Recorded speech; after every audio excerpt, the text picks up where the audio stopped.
dic Gemma. Aquesta és la meva habitació, de color lila, el color preferit de la meva mare. Aquesta és la meva mare. En aquells temps estàvem molt unides. Encara no sé ni com ni per què vaig canviar. Només sé que aquell dia el meu somriure s'esfumà com si fos el darrer.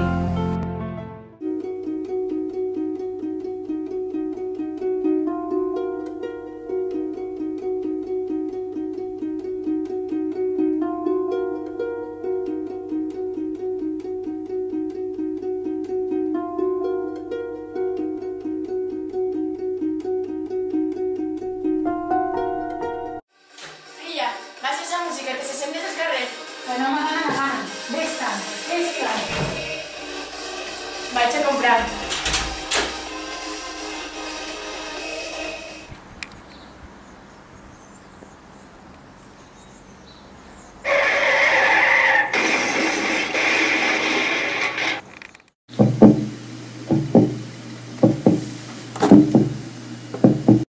La meva mare entrà en coma en aquell mateix instant.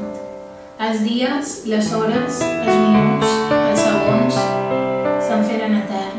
Ella se'n va anar un dia assolellat, dels que li agradaven.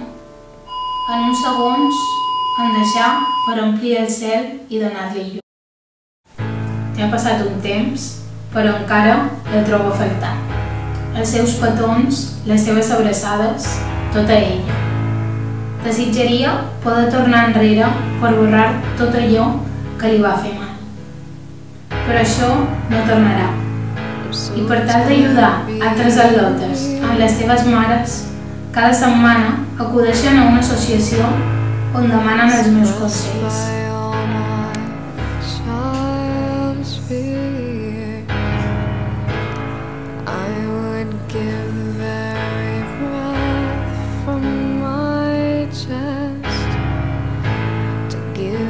Per a mi, el més important és que mai oblidin dir un simple destí.